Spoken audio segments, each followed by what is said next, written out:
নমস্কার বন্ধুরা, তন্দ্রার রান্নাঘরে সবাইকে স্বাগত।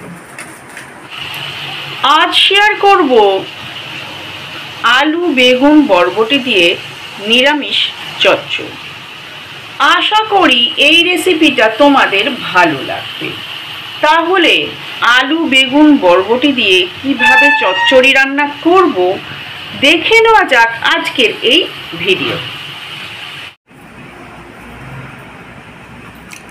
বেগুন আলু আর বরবটি দিয়ে একটা চচ্চড়ি রান্নার জন্য এখানে নিয়ে নিয়েছি বেগুন আলু আর বরবটি। এখন বেগুন আলু বরবটিকে ছোট ছোট টুকরো করে কেটে নেব। বরবটি আলু বেগুন ছোট ছোট টুকরো করে কেটে ধুয়ে নিয়েছি। কড়াইতে দিয়ে দিয়েছি সর্ষের তেল। এখন দিয়ে দিয়েছি 5 ফোড়ন। 5 ফোড়নের ভাজা ভাজা গন্ধ আসতেই এখন সবজিগুলোকে দিয়ে দেব। আলু বেগুন বরবটি।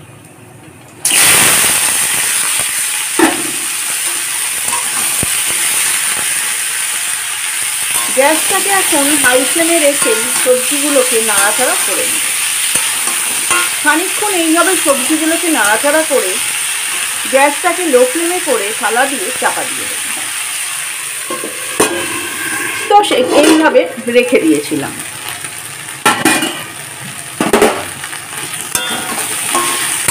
সবজিগুলো সব ভাজা হয়ে গেছে।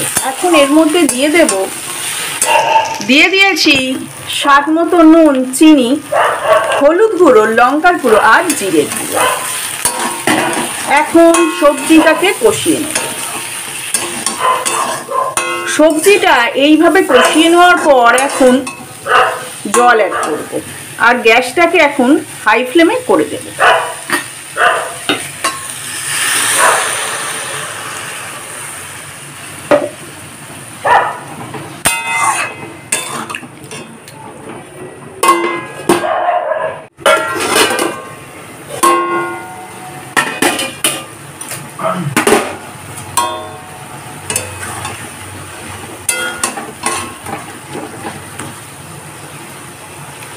আলু বেগুন বরবটি সবটাই সিদ্ধ হয়ে গেছে।